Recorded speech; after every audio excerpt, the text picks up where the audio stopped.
BennyHinn Walubengo is here with us. Karibu sana. Thank you. You know, I remember last time the titles that you litupangia hapa. I'm like, what has been added onto that list? What has been added is Yes. I'm a student at Daystar. That was a thing. You had just gotten in. You'd gotten an Yes, award. yes. See, I remember. Yeah, and currently now I'm writing another book. It's called Maximizing Opportunities. Okay, you know what? Let's just start from the beginning. BennyHinn, for anybody who just missed the conversation we had last time, kindly introduce it. And not holding back, by the way. Yes. All of it. Let's hear it. Let's put out the list. Well, my name is BennyHinn Walubengo. I'm an author. I'm a public speaker, also a leadership trainer. I have a foundation called The Voice of Benny, where we just mentor young people to build capacity in terms of leadership and public speaking, because we believe that those are the main drivers that drive conversations and change. And I'm also a brand ambassador of the PLO Lumumba Foundation. I'm a strategist of the Nutrition International Organization, which focuses on nutrition stuff to do with young people. And I'm also one of the brand ambassadors of Mtoto Organization, which mentors young children to advocate for issues in the society. That is what I got recently, 2 days ago. 2 days ago. Yes. BennyHinn, how old are you? Has that changed? It hasn't changed. I'm 19. I'm 19, turning 20 on 19th December. Oh, great. Yes. Okay. So that means you're the perfect person to have this conversation with, because you're talking to people who are your age and thereabouts. So we're celebrating Global Dignity Day. And just before we get into it, because it's all about, instilling self-worth, being able to understand why you're here and what it is that you're doing. Is it meaningful to society and to yourself as well? But before we get into all of that, what really does dignity mean to you? Wow. Dignity, I used to remember when I was in primary school. Mademu alikuwa anasema niko na dignity. Kati manzi alikuwa anasema by the way mimi nako na dignity, mimi sitaki stories zako. And so it made me think about, as a society, what have we really defined dignity as? Yes. We've defined dignity as sexuality. The fact that a girl is a virgin, akona dignity. A boy has not had sex, akona dignity. Okay. But what if he smokes? What if he does drugs? So he doesn't he's not had sex, but he's on weed. Yeah, so we realize that dignity, it's not a matter of sexuality, it's a matter of mentality. It's a matter of mentality. Like, where is your mind? What do you think about yourself? The how you carry yourself. It goes into the small nitty details in terms of when you wake up in the morning, how do you perceive the person that you are and the person that you want to be? So it's a matter of mentality. It's a battle of the internal self more than the outside. Because you can dress in a very nice suit, look very polished, but you lack the dignity. Why? Because you don't respect yourself, you don't love yourself. So dignity comes from the internal self. They say that when an egg breaks from inside, life begins. When it breaks from outside, life dies. So dignity, it's a matter of breaking from the inside, where you realize who you are, who you're meant to be, and therefore you will carry yourself not from where you are, but from who you are and who you're meant to be. Because there are many people who are affected by poverty. There are many people who are affected by so many issues when they were young. Yeah. And so how do they carry out themselves right now? Because given the circumstances around them, sometimes they can be able to take it as a nature. Because let's say, for example, someone was born, they find their mother cooking liquor, or their father is doing just strong things in the society. Maybe your father was a thief, or maybe even the family is not just okay, it's not stable.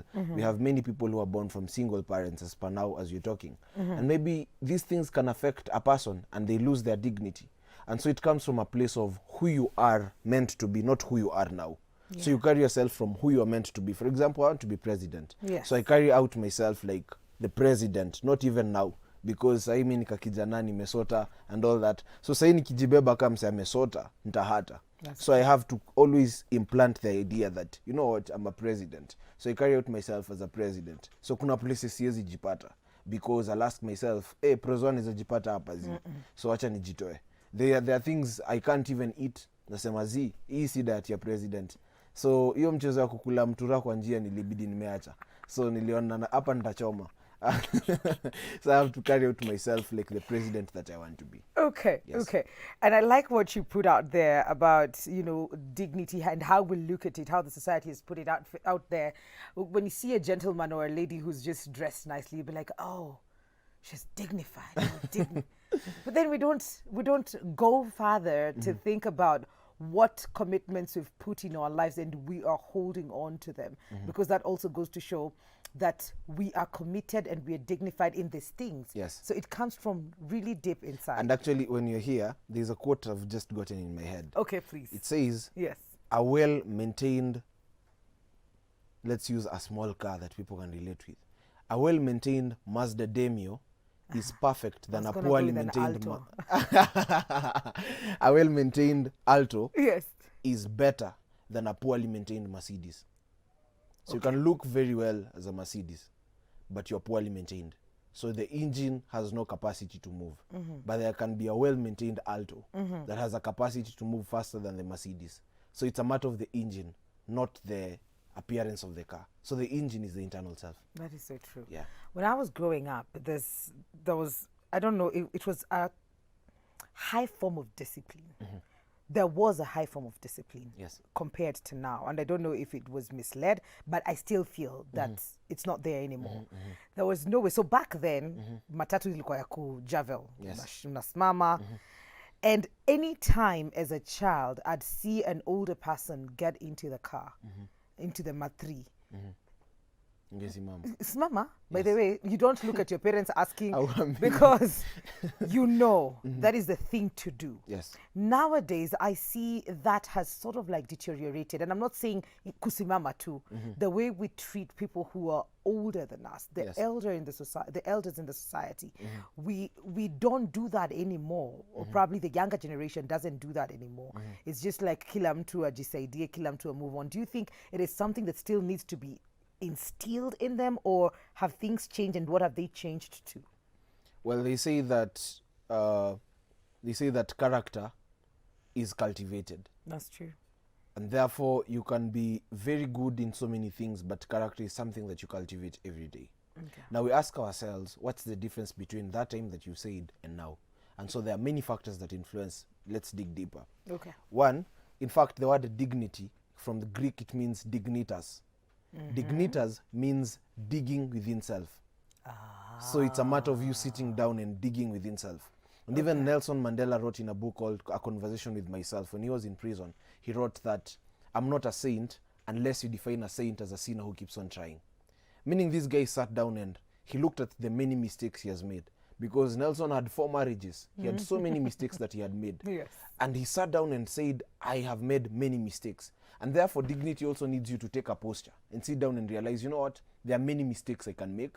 I'm very human. And therefore, I need to cultivate it every day. Now, back then, your parents were present. Right now, parents are not present.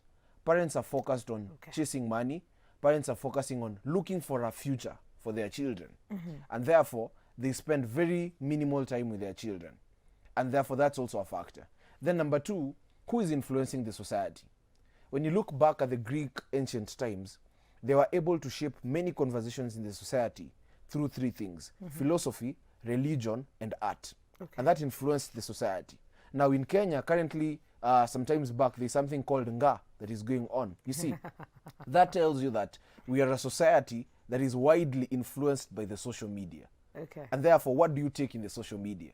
Because the social media has everything. Everything. There's a quote that says the social media is like a basket full of rotten potatoes and full of many treasures. Therefore, it depends with where you place your hands.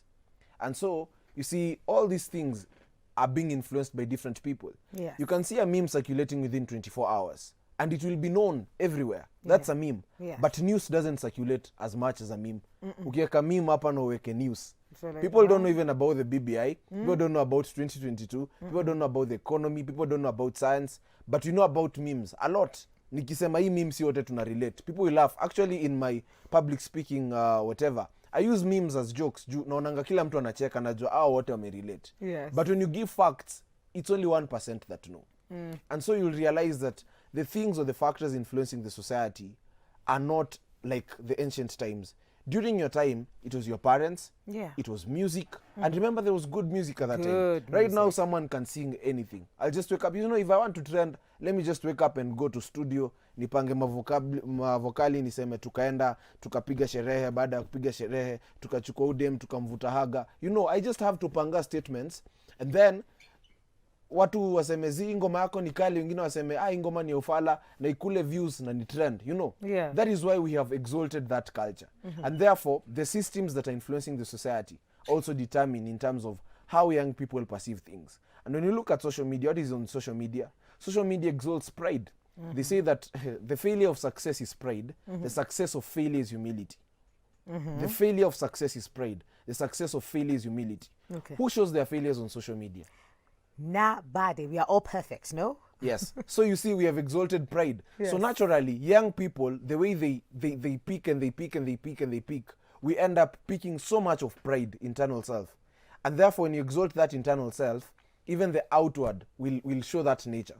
Therefore, when someone anakuja na kapo hivyo, unashanga, mbona nimsimamie? Mbona siangelipa? Mbona kutumia common sense?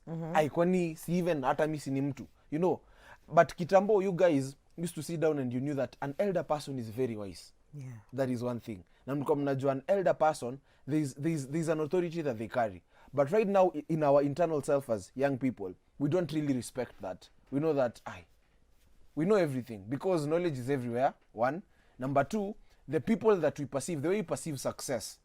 Because kitambo, you knew that an older person, no matter what, they're just a picture of success. No mko kiomba anko 5 bob, anti 20 bob. Ulikuwa unaonanga wase wako hapa. But sasa unajua kuna social media yenye inatuonyesha other examples of people. Therefore, the people we emulate are not these people around us. Therefore, we can't stand for them. Jay-Z akiingia sahi mat tutasimama. Kweli. Sahi Mwikali akaingia mat ndasimama haraka. Unajua Mwikali from social media, you know. So therefore, najua uni Mwikali. But you see, if another person enters, kuna venye hatumtambui, kwani wewe ni nani, umefanya? You know, so it's a matter of the things that we really take as success. Because people don't respect people that they don't consider. People only respect people that they consider as successful, naturally. So kitambo si tuko najua mtu mkubwa ni mtu mkubwa. Mtu mkubwa. Yes. Na wewe ni mtoto. Yes, exactly. And you know nothing, they know everything. Exactly, they know everything. Yes. Na utawauliza hadi maswali. Yes. But right now people no longer do that. Why? Because we've exalted information from the sources, social media, the people that we really admire. Therefore, any other person that we don't admire is not worth respect. You know, there's something else that is happening in this setup now, where because of social media again, then we're looking at people's successes, not knowing what is behind that, how they got that. And I think Venga is showing us how people are getting money. And so when you stop for a moment to look at how people, or what lens the young people are going to just make sure that they get the soft life. You know, it was soft life. Yes, soft life. I am babe girl. I deserve soft life. And all of that, like the microwave generation, there's a lot of that going on where you want instant gratification no matter what it takes. You don't care about that. We're going to take a very short commercial break, but we will be back with BennyHinn after this, so don't go too far. We'll be picking up from there.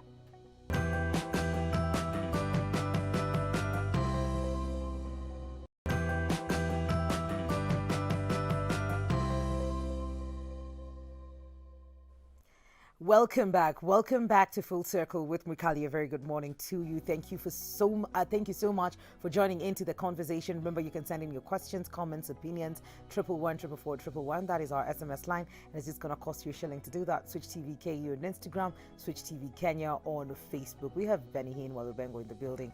We are talking about dignity and the things that come about with that: self-worth, commitment, goal setting, just being able to push yourself a little bit farther as a young person in this country. And just before the break, Benny, we were talking about the soft life, where we just needed to happen now, because I don't understand why Benny's on TV. Na mimi si yuko huko. He looks like he's making it and he's looking sharp. He's wearing his suit inakaa vizuri. Kwani yeye anafanya. So whatever opportunity comes my way to make an extra back or make me look, it might be a sponsor who will take me to a nice hotel, and I'll be there, snapping away just to show people that I'm having a good life. do we even have a remedy for that? What should be done for people to understand that people are doing the wrong things, first of all, and two, there's some people who are really, really hardworking, who are putting in the work and have been doing it for a while. They've done their time to be where they are. Wow. There's a quote that says, "Do your time." Do your just time. As short as that. Do your time. Do your time. Yeah. Now, this is what I think. There is a quote by Bruce Lee. Says, "I don't fear a man who has practiced 10,000 kicks, but I fear a man who has practiced one kick 10,000 times." Oh, just say that again. I don't fear a man who has practiced 10,000 kicks, but I fear a man who has practiced one kick 10,000 times. Okay. There's also another one that says, "Yesterday was an experience. Today is an experiment. Tomorrow is an expectation. Use your experience in your experiment to achieve your expectation." Okay. Now, why are we saying this? It takes capacity to contend with certain levels in life. There are levels you can't get in life without capacity. And that is what many people don't understand. Now, as we are talking, there's something called a culture. What is a culture? 2 years ago, there's a trend that has been set on social media, majorly on Instagram, about being a brand ambassador. And everyone was struggling to get followers, Yes. Get followers. You need the numbers. Yes, exactly. You need the numbers. Yes. And then after that, I went and took statistics on Safaricom. Who has Safaricom been using to be a brand ambassador? And so I realized it's not even the guys who have followers. It's not all about 200K, 300K, 150K. And in fact, guys used to make hashtags. Gain with who, gain with who, gain with who. Yeah, and people were being paid to just make sure you get followers. Exactly. And so I realized, mbona wase wapati do? Juu kila siku ni gain with. Kwani wajai gain? And so I realized, the guys who will still be used as brand ambassadors kwa Storika Blaze, event ikitokea wase wataitwa. Si hadi hawa wase wenye wako na followers. Ni wase wenye wamebuild capacity. Yes. And therefore it's not all about me kuamka asubuhi ni chocho wase mazee followers man z. It's all about someone focusing and doing their thing. Yes. Now the soft life narrative, it's a narrative to show us that it's all about showing, not doing. Okay. Because the soft life thing, mi bora niamke asubuhi, nipige Air Force, nipige luku safi, tuishie hotel fiti, tuchukue hizo masnaps, tuhaye kandai kakofiti kama cakes hivi, tushike mzinga tu post. So it's all about kutesa. Yetu watu wanateseka. So to realize I like that. So to realize that it's a matter of showing people, not you doing you. Okay. Because I did a calculation 2 days ago. I sat with a friend of mine.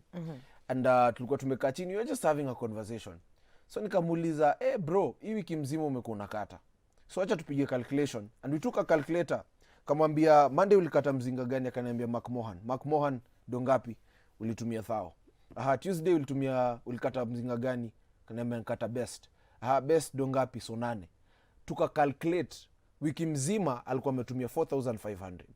Nikamwambia bucket DJX moja ni so 8.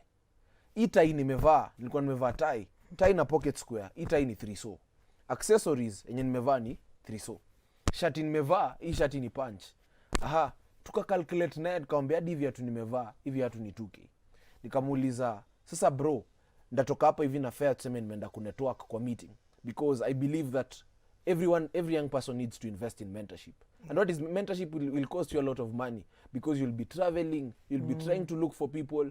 At some point even you'll have to buy for your mentors coffee just to show them that you are a responsible young person.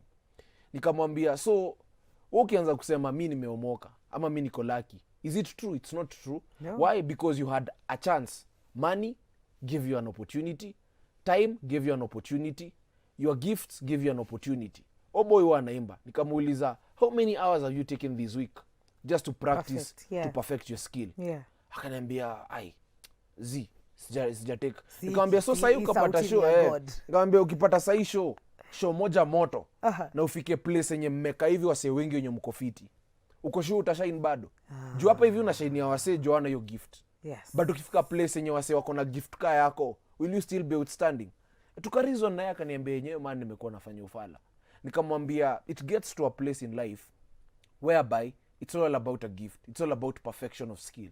because in our generation it's like everyone is gifted. Kila mse ni socialite kivyake, kila mtu ni influencer kivyake. So you have to go and look for something that is outside that, because you can't compete if all of us have hands. You can only compete if you have something that everyone is not holding in their hands. Okay. They say, invest in your mind, not in your pocket. Because what you have in your mind will put tomorrow something in your pocket. That's true. Therefore, many young people are not investing anything in their mind. So mind imekuwa ka skull ya kuweka kofia. There is nothing inside the mind. Because if there is something inside the mind, you'll always have something to say. And you'll always have something that is outside what everyone is having. So we are building a generation where everybody is ordinary. Everybody is not extraordinary. And yet we want extraordinary results. But what we are doing is very ordinary. Wake up in the morning at 11, sleep at 2, you know. Sahi mse ako na memes, ka mbao za kesho, you know. Yet in China, let us just look at China and India. Okay. Now, tulikuwa na boys fulani muhindi nikiwa high school. Na mse day yenye tulimaliza KCSE, the parent drove na gari mbili. Brother yake alikuwa anaendesha gari ingine. Akapewa hiyo gari. Akaambiwa shika ufunguo, kuna shop iko Ngara. Tukitoka hapa hivi, go take your clothes, unaenda kuishi peke yako. Now you'll be running that shop every day. Throughout high school during holidays umekuwa ukikam kwa shop, unaona venye nauza. So what you'll be doing, you'll be running that shop. Now this guy, I remember when we were in high school, wase wakitesa, mse alikuwa atoka Laibo, anaishia kwa shop ya mzee wake, anakaa hadi 9. So mse akapewa. I met that guy a week ago, na mse akona BMW, na nika understand mse hii BMW ilitokana na wapi. Mse alikuwa na Praco. Some of us, even young people, our parents have businesses, na atujui inaletanga profits ngapi, atujui hadi wanamkanga saa ngapi, atujui hata wanafanyanga nini. Now in China again, mtoi akifika at the age of 12 anaanza kufunzwa economies, anaanza kujua venye world ina run, anaanza kufunzwa cultures, anafunzwa history ya China, vile China imekaa take over world. Anaanza kufunzwa weaknesses za societies, third world generation, vitu kaa hizo. So uta realize hawa wase wakigrow ando wase watatu rule. Jo wase wana take time kuperfect wakiwa young. But saa hii huku hivi tumeexalt ufala mpaka wase wanasemanga ai watu wa kizungu mingi hatutaki story zao. So already si ni society tusha exalt ufala. Tumeshaji accept na tumesema hivyo ndo kuko. Hivyo ndo life iko, tuamke asubuhi, tucheke nini. Na ndo maana wase wanapigwa na depression, because we've built a culture where you can't do something, just relax and complain, you know. Relax, jipige motivation. Wase wanamka asubuhi wana post quotes ya Jay-Z, wanasema life is all about trying, just wake up every morning believing, na kamim kama 3 hivi 4 5. So mse ana build motivation, but hii story haitaki motivation. Hii story inataka uamke na uifanye. Na useme hii stuff mi nda sacrifice, because Mwikali can tell you for sure, most of the times I've slept late, not on the phone but also reading. I've slept late watching people. I watch a lot of people. Naona venye mse anaongea, naona skills zenye anatumia, naona passion zenye ana employ, and you, through that itabidi umesoma hadi newspapers, because you'll have to understand current affairs. Many young people don't even buy newspapers. They don't know even the price of newspapers. I'll have to watch reality shows like this one just to gain information, to absorb and to think through, because I understand that I'm a very young person, therefore I need information, because they say wisdom is not in age. Even fools grow. Wisdom is in you having the interest to access knowledge and also seeking the source of knowledge, and the source of knowledge is God. The source of wisdom is God. Therefore you need to understand knowledge, because knowledge is knowing what to say, wisdom is knowing when to say. So therefore it's a matter of capacity. Wase wayangu kuwa serious, understand that hapa hivi hakuna mtu wataniletea kitu kwa hao. Sitaendelea kuishi. Wase wana slide inbox yako. Oh, Mwikali nataka kukuja show. Mwikali let's take a picture. Mwikali brand ambassador. All these things. Wase wanasema Mwikali just give me an opportunity to come for a meeting. I was speaking to MC Jesse yesterday evening. We met at an event at Safari Park, and I was given 3 minutes to give a speech. 3 minutes utasema nini? So I trust you had something. So tumeenda na Pastor T, nimepatiwa 3 minutes. The event is by a guy who is a CEO of MG Realtors. Nimepewa 3 minutes uongee. Na Tia kaniambia hapa hivi ukipiga hizi 3 minutes fit ya wasa watakuita wakupe 1 hour. So jua chenye utasema. And I'm telling you those 3 minutes I had to give raw wisdom. Nilisema hapa hivi nikiongea sitaki hadi mtu atani kichwa. Nataka niwape interest na psych na niwaache hivyo kwa wako in suspense. na venye nilisakata hawa wase nikanais nikasikia nyaa watu nimewapea kitu but nikarealize words zenye nilibonga kwa hiyo platform si kitu niliprepare hiyo day sikuanza kutense time tia aliniambia pande hiyo platform wanasemanga champions are made in the gym but awarded in the ring. Nimeishi kupiga tizi so ilikuwa tu time ya kushow hii kitu nimekuwa naipiga so time nilibonga nikakuta Jesse akanipea namba so jana nikamcall nikamwambia so I'm requesting if you can have a meeting and he asked me one question. Why should you have a meeting? What's your agenda? What do you want? Kaniambia as well you can tell me what you'll tell me in that meeting. And I had hapo ndo nikarealize yes I need always to have something. Nikamwambia you know what Jesse, we look at you in 3 angles as a mentor, a leader and a content creator. Therefore I'm coming with strategies and nimeziandika chini. Nikamwambia I'm sending you the strategies in PDF form. Nikamtumia all the 12 points in terms of what I wanted to discuss in the meeting and how I think I can help his brand, not even first myself. Because Chris Kirubi used to say that if you want to find favor with a great man, feed his vision. Don't go there with self-interest. Alongside feeding his vision, God will satisfy your interest. Okay. That's why when Joseph approached Potiphar, aliambia Potiphar, I have a dream I want to live. You have a dream you want me to interpret. Let me interpret your dream as you help me live my dream. Okay. Therefore, utarealize wase wengi young wako very selfish pia. Yes. Wase wanataka clout. There's a difference between clout and greatness. Clout is all about likes. Greatness is all about lives. Clout is all about a moment. Greatness is all about a legacy. Okay. Clout comes for a season. Greatness is always progressive. So wase wakisha understand hivyo, hautakimbilia hadi maceleb kwanza. You'll first still work on yourself. Hautakimbilia platforms because you can go in a platform na ikoibisha. Ibako vibaya sana wanasema kupanda mlima. Niko na boys wangu ni comedian. Ameishi kutoa jokes zenye zilikuwa zishatolewa kwa mlima. Akapanda mlima roho safi. So utarealize hii stuff ni all about we kukaa chini. Useme God ndio bless na hii gift. But hii gift inataka nini? Gift mara mingi natakanga sacrifice na separation. Hizo S2. Na hizo S2 ni uchungu kabisa. Juu wase watakuwa naishia kujibamba, itabidi umepreserve time yako. Ukae chini useme hii stuff mimi nadai ku perfect. So ndafanya nini? Should I read a book? Yes. Should I have a mentor? Yes. Should I take time and practice? Yes. Should I meditate? Wase wengi hadi watakingi time kupray na kumeditate. So ndio unaweza kuwa umeperfect hizi 3, upande depression ikachap na wewe. Na joko umebuild character na capacity emotionally. Mtu akikuangushia tu comment Facebook kama Instagram una quit rosafi. So inatakanga pia ubuild hizo 3 segments, ukue fit spiritually, ukue fit physically na ukue fit mentally. Physically in that at some point hizo vitu zenye unadai zitataka mtu wako fit health wise.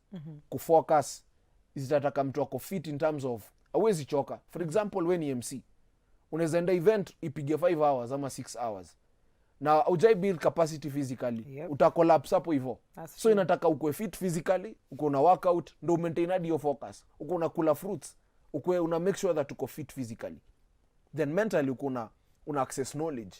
Katsema unataka kuwa news anchor, enda access knowledge, enda ujiulize Victoria Rubadiri alifanya nini? Mwikali amekuwa na dunini? Larry Madoa amekuwa na dunini? Juu umse kufika tu hapo hivyo. So enda upige research. Then unasemanga you can't say you want to be a comedian if you've never been on stage. After kupiga research hizo vitu zote, now go and try.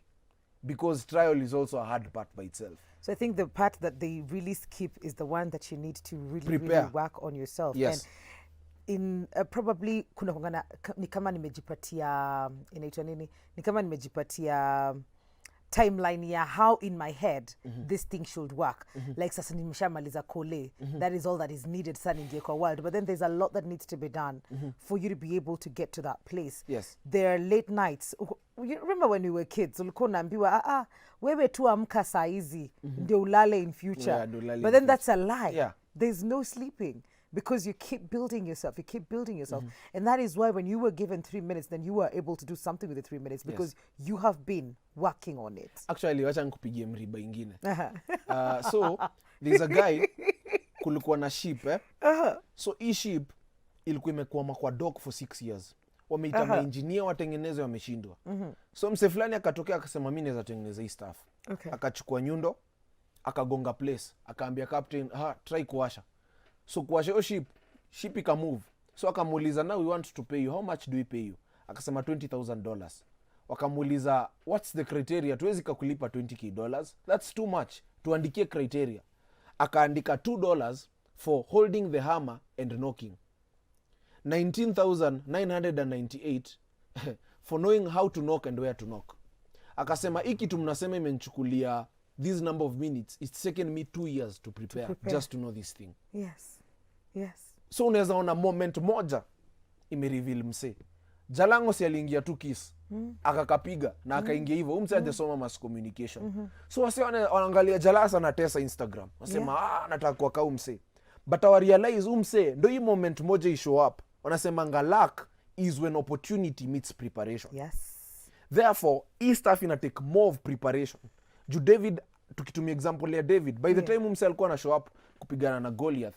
Goliath is the king of giants. But mse alikuwa na history of killing kings. The bear is the king of the wood. The lion is the king of the jungle. So he had a CV of killing kings. Ndo maana aliulizwa na Saul, mbona unataka kwenda hapo hivyo? You are only a youth. This guy has been fighting from his youth. Yes. So amekuwa anapigana from where you are. Penye unaanzia ndio alikuwa ashaanza kitambo. Akasema I killed the bear, I killed the lion. He had something to say. Yes. Many people have what they want but not something to say. So you have nothing to show for it. Exactly. And you'll be like, mimi nataka kulipwa. So nikianza to immediately I want to be earning money. But then there's also the point of you learning the skill, putting yourself under mentorship, putting yourself as an apprentice for you to be able to learn the skills of what it is that you'd like to be in future. And let me tell you, BennyHinn, every time you come on this show, I am blown. Because nakanga hivi na shanga, I was 19 when, what was I thinking? What was I doing? Was I putting it late night hours? Maybe not. Maybe I did that later. But then for you to be in this space and be able to lead the way in action for the young people, I think is such a beautiful thing. Thank you. For you to be doing. Yes. And I don't know what is coming up. Do you mentor others? Do you? Yes. Okay. I have. Hata wako hapa kwa studio. I have 3 guys. I brought them on studio. Ona tu venye kitu ina happen. Ama ndio maana leo umenishainia hivi niko tu hivi niko kumbe unaonyesha. You know, but yes, I understand. I remember, I'll tell you another story. I believe young we have people like learn. 2 minutes. How many minutes do we have? Okay. I believe young people learn through stories. Nakumbuka when I was in Form 2, during school holidays, I used to move around with one of my mentors, Pastor T. Yes. During weekends, and he could have like 5 missions on one weekend, and I could follow him on all of those, not to speak, just to sit and listen. And I could look at how this thing is done, and I could build. And even when I was in school, time yenye niko idle, nilikuwa naandika notes za venye ndapeana talks after shule. So nilikuwa na build nikiwa huko ndani. And I had a picture in my head. I had a picture of a book launch, how the book launch would look like, who I would invite, how much even I would want to raise. And I even went to school with that budget. I approached the publisher when I was in Form 3. Told him, me book tunaandika, I had to a title and everything. I even had the hotels in mind. Okay. Now, therefore, young people always need to have a picture of what they want. Because that will keep them going. Yeah. They'll always have to maintain the destination. When you're in a vehicle, na vehicle inakaribia kuisha mafuta, kitu nafaa ku maintain your destination. Many people don't have the real picture of the destination they want. They have the gains that they want in the middle. So ni rahisi sana kuquit. Therefore, young people ought to have wakwe na hiyo picha, wajue venye inakaa. That is so true. Kama mse anawatchisho na ndakwa kwa hiyo siku moja, anafaa ajipicture akiwa hapa hivi. The fact that atajipicture itakuwa inamfanya amke kila asubuhi. Kuna mse uniuliza, ati what wakes you up in the morning, alarm or purpose? So kuna venye you need to have the real picture in mind. When you have the real picture in mind, now put the work in place. Having the picture in mind. Because I won't focus on the late nights. I won't focus on the sacrifices I'll make. I'll focus on what I'll deliver. I went to Mbagathi the other day to congratulate a friend alikuwa amedeliver. And women were crying inside there. Walikuwa na sweat, wanaambiwa push. Unasikia tu ma cries ziko huko ndani. But I asked myself, what motivates a woman to give birth? It's because of the child. The child that is coming. So anasikia uchungu, lakini anajua, let me just push. And it takes more than 86 muscles to give birth. And therefore, a woman uses all these muscles anajua mtoi anakam. So yata focus na pain sana. Yana focus na the outcome. Therefore, young people need to focus on the outcome. No matter how the pain comes, we focus na the outcome. Muhammad Ali alisema, I start counting in the gym when I start feeling the pain. Our time is up, BennyHinn. It is up. But thank you so much. Thank you. It was empowering. Yes. And this is like, I'm happy we're starting on Monday on this note. Yes. I am so happy we're doing it. How can people get in touch with you? Your books as well. When do we expect the next one to come out? The next book, we are releasing it in January. Okay. Hiyo ndo tunaanza nayo mwaka. Great. You can get in touch on me on Instagram. My handle is BennyHinn_Lubengo on all social media platforms. On YouTube, Voice of Benny Bengo. My number is 0775 976 643. 0775 976 643. We end with a kicker. Yes. Kitu hatari. Yes. Just a short one. Okay. Life is like Nike. Just do it. Woohoo! Yes. Just do it. Just do it. Thank you, Benny. Always lovely. We're going to take a very short commercial break. We will be right back. This is Full Circle with Mwikali.